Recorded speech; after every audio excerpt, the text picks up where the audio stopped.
इन 272 लोगों के बारे में ये भी जांच होनी चाहिए, चाहे ये सुप्रीम कोर्ट के जज रहे हों, चाहे ये हाई कोर्ट के जज रहे हों, चाहे ये ब्यूरोक्रेट रहे हों या डिप्लोमेट्स रहे हों।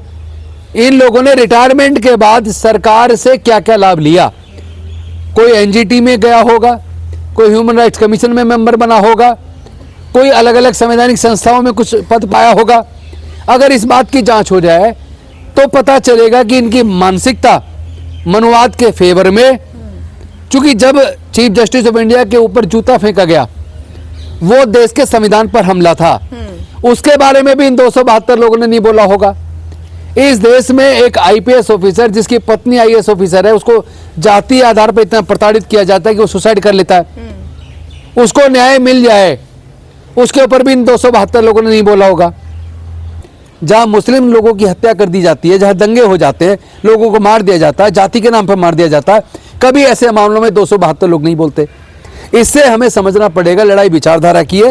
एक तरफ मनुवादी विचारधारा है जो ऊंच नीच, छुआछूत, जाति, धर्म, असमानता, अन्याय पर आधारित है। दूसरी तरफ तथागत गौतम बुद्ध की, डॉक्टर बाबा साहेब अम्बेडकर की, फूले की, साहू महाराज की सामाजिक न्याय की विचारधारा है। तो सामाजिक न्याय की विचारधारा वाले लोग समझ लें कि ये 272 ही नहीं है, इनके साथ और भी लोग हैं जो जातिवादी लोग हैं, जो मनुवादी लोग हैं। जो मुख्य मीडिया जिसको हम समझते हैं वो मनुवादी है, वो बीजेपी के लिए काम करता है, वो हमारी चीजों को नहीं दिखाता है। एक्चुअली सबसे पहले तो एक बात समझनी पड़ेगी कि भारत में लड़ाई विचारधारा की है। कोई एक पार्टी ना जीत रही है ना हार रही है, बल्कि दो बड़े पूंजीपति जीत रहे हैं और दो देश के बड़े नेता, एक प्रधानमंत्री, एक गृह मंत्री, दो बड़े पूंजीपतियों के लिए काम कर रहे हैं।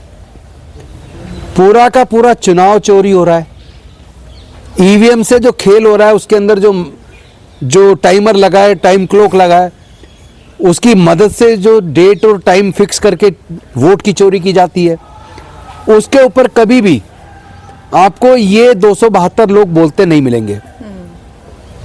देश में, पूरे देश के प्राकृतिक संसाधनों पे 10% लोगों का कब्जा है, उसके बारे में कभी एक शब्द बोलते नहीं मिलेंगे।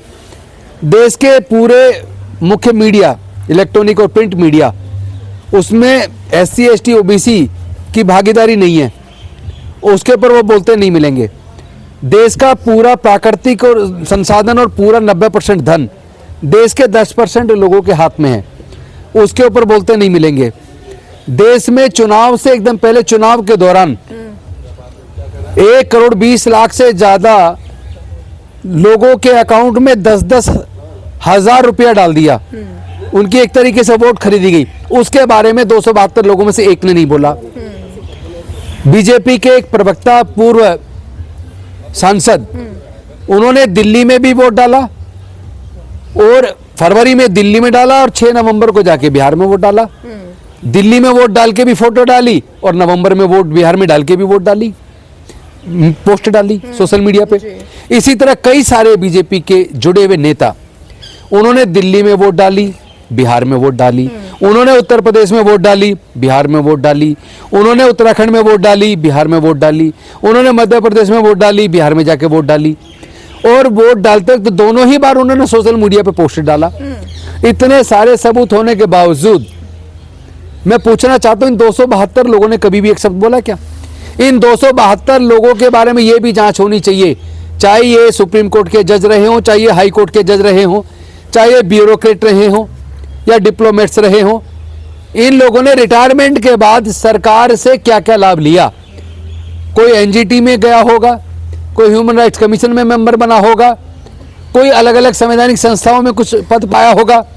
अगर इस बात की जांच हो जाए तो पता चलेगा कि इनकी मानसिकता मनुवाद के फेवर में, चूंकि जब चीफ जस्टिस ऑफ इंडिया के ऊपर जूता फेंका गया वो देश के संविधान पर हमला था, उसके बारे में भी इन 272 लोगों ने नहीं बोला होगा।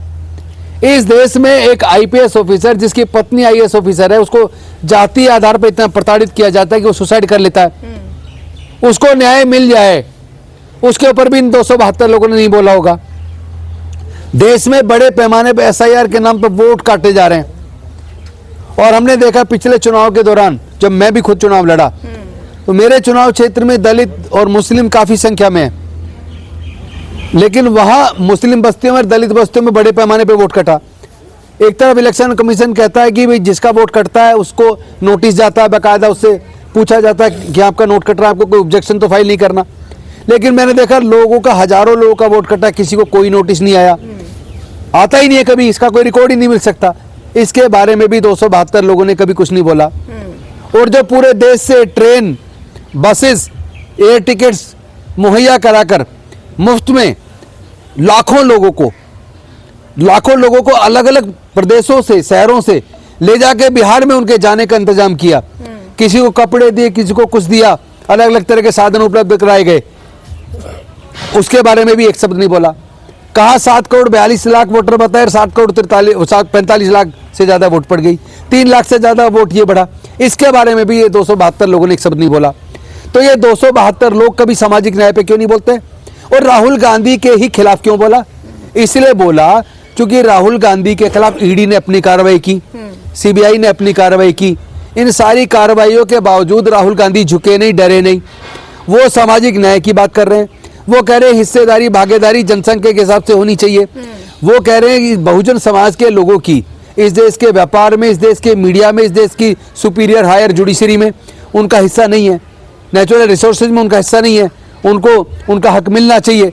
एक आदमी जो सामाजिक न्याय की बात कर रहा है और इनके दबाव में नहीं आ रहा, इनकी जांच एजेंसियों का भी इस्तेमाल उसके खिलाफ किया गया, क्योंकि वो डर नहीं रहा है और समाज के न्याय की बात कर रहा है, दलितों के, पिछड़ों की, आदिवासियों की, माइनॉरिटी की आवाज बन रहा है, तो ये सारे लोग मिलकर उसके खिलाफ आ गए।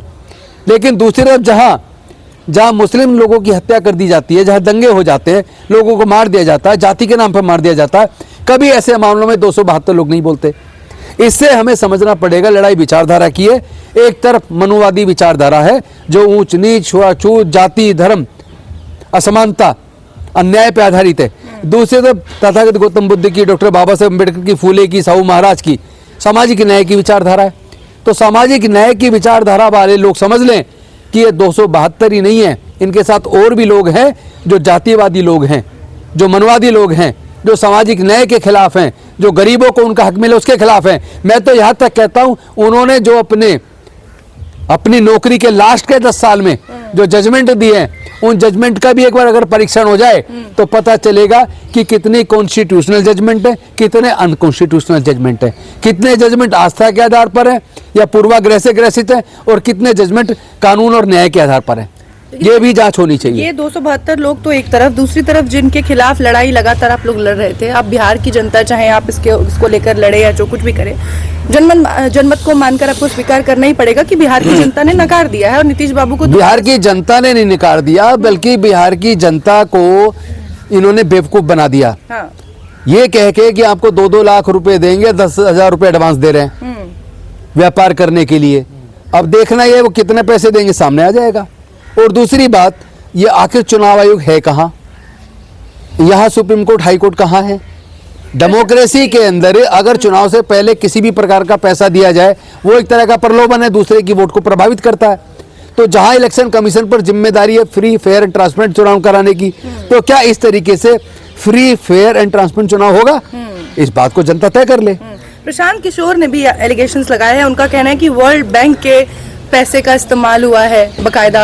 मैं कहता हूं किसी भी प्रकार के पैसे का इस्तेमाल चुनाव जीतने के लिए क्यों किया जाए, और अगर हो रहा है तो उसमें इलेक्शन कमीशन का रोल क्या होता है? सवाल यह है कि जब एक ही बात कह रहे हैं, आप भी, प्रशांत किशोर भी, तमाम विपक्षी पार्टियां जब एक ही बात कह रही हैं, एक साथ क्यों नहीं खड़े हैं?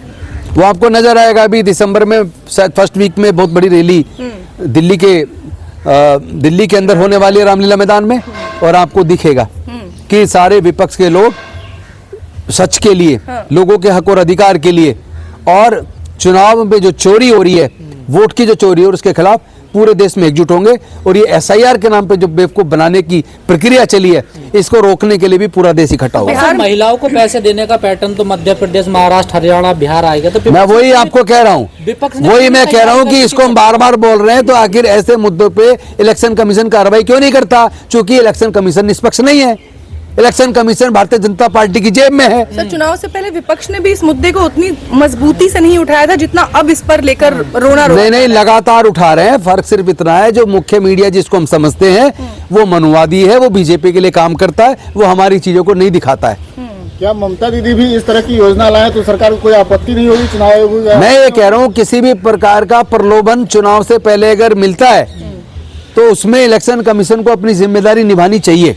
लेकिन सर उन्होंने राहुल गांधी को घेर लिया, कह रहे हैं कि ये बदनाम कर रहे हैं सार्वजनिक संस्थाओं को जो देश में। बदनाम नहीं कर रहे हैं, राहुल गांधी देश की संवैधानिक संस्थाओं को बचाने की लड़ाई लड़ रहे हैं, देश के आम लोगों के हक और अधिकार की सुरक्षा के लिए लड़ रहे हैं। जब चुनाव आप हार जाते हैं तब आप लकीर पीटते हैं, हमेशा से ऐसे ही करते आ रहे हैं। लकीर चुनाव हारने के बाद नहीं पीट रहे हैं, वोटर अधिकार यात्रा निकाली है तो लोगों के अधिकार की सुरक्षा के लिए पहले से लड़ रहे हैं। हम चुनाव के बाद नहीं लड़ रहे रिजल्ट आने के, बल्कि पहले से लड़ रहे हैं, लगातार लड़ रहे हैं। क्या विपक्ष इस बार बिहार को मिसाल की तरह कायम करने वाली है कि जो कुछ हुआ है अब आगे कहीं नहीं होगा? देखिए ये लड़ाई जारी रहेगी, चूंकि पूरा भारत दो भाग में बट गया है। एक भाग वो है जो चंद लोग दो बड़े पूंजीपतियों के लिए काम कर रहे हैं, पूरा देश का पैसा सारे राज्यों से इकट्ठा होकर गुजरात जा रहा है और दो पूंजीपति बढ़ रहे हैं और दो उनके नौकर उनको बढ़ा रहे हैं। यहाँ तक कि जहां अमित शाह जी ने कहा था कि बिहार में इंडस्ट्री लगने में ये दिक्कत है, वहां जमीन नहीं है, लेकिन उसी जगह अडानी जी को 1020 एकड़ जमीन 1 रुपया एकड़ पे दे दी। तो 1020 एकड़ अडानी जी के लिए कहां से आ गई? और जो इलेक्शन कमीशन कहता है कि पेपर ट्रेल में या वोट बैलेट पेपर में पेपर का इस्तेमाल करने के लिए पेड़ काटने पड़ेंगे, उन्होंने वो क्या था वो जंगल छत्तीसगढ़ का हसदेव जंगल, वहाँ इतने बड़े पैमाने पे जंगल काट दिया, इधर साउथ दिल्ली में काट दिया, देश के अलग अलग भागों में जो जंगल कट रहा है उस पे कहाँ इलेक्शन कमीशन है और कहाँ पे ये 272 लोग हैं। लेकिन सर ईवीएम को तो कांग्रेस ही लाई थी, सर आप ईवीएम का विरोध क्यों नहीं? देखिए कोई भी अगर टेक्नोलॉजी लाई जाती है, लाई गई है अच्छा सोच के, कंप्यूटर भी लेके आए थे, आज पूरे देश में क्या कंप्यूटर का इस्तेमाल नहीं हो रहा, लेकिन अगर उसी टेक्नोलॉजी को बाद में हाई टेक्नोलॉजी के नाम पे तब्दील करके उसको पूरा चुनाव चोरी पे इस्तेमाल किया जाए तो क्या उसके खिलाफ नहीं बोलना चाहिए? सिर्फ इसलिए चुप हो जाए चूंकि हम लेके आए थे? नहीं सर, ये उचित नहीं है। आप बोल रहे हैं, राहुल गांधी नहीं बोल रहे ना ईवीएम को लेकर। देखिए पूरा देश देख रहा है और हम लगातार बोल रहे हैं और हम तो उम्मीद करते हैं कि राजनीतिक पार्टियां भी आज नहीं तो कल, क्योंकि उनके पास कोई विकल्प नहीं, इस सच की लड़ाई में उनको साथ आना पड़ेगा। टिकट बंटवारे में भी कुछ दिक्कत रही क्या महागठबंधन? देखिए वो अलग अलग पार्टी में टिकट अलग अलग पार्टी का अधिकार क्षेत्र होता है और उसमें भी जब न्याय नहीं होता तो निश्चित तौर पर नुकसान होता है, लेकिन जो बड़ा हार जीत का कारण होता है वो एक तो चुनाव से पहले लालच और एक चुनाव से पहले SIR के नाम पे जो जिनका अधिकार बनता था उनकी वोट को काटना। लेकिन आपसी कलह वो सारे कुछ कारण थे ना सर, उसको भी तो आप लोग बिल्कुल सिरे से नहीं नकार सकते कि अपनी कोई गलती ना रही हो। मैं कह रहा हूँ कि क्या बीजेपी JDU के अंदर क्या कोई कलह ही नहीं थी क्या? लास्ट तक वो CM का कैंडिडेट डिक्लेयर नहीं कर पाए। पर एक ही तो ये दो जब candidates जब नहीं जब उतारे। जब अलग अलग पार्टी एकजुट होकर अलायंस बनाती हैं तो कई बार कई मुद्दों पे मतभेद भी होता है, लेकिन फिर भी आपको एकरूपता लानी पड़ती है और मुद्दों पर आधारित एकजुटता लानी पड़ती है, अलायंस बनाना पड़ता है और जनता के लिए लड़ाई को लड़ना पड़ता है।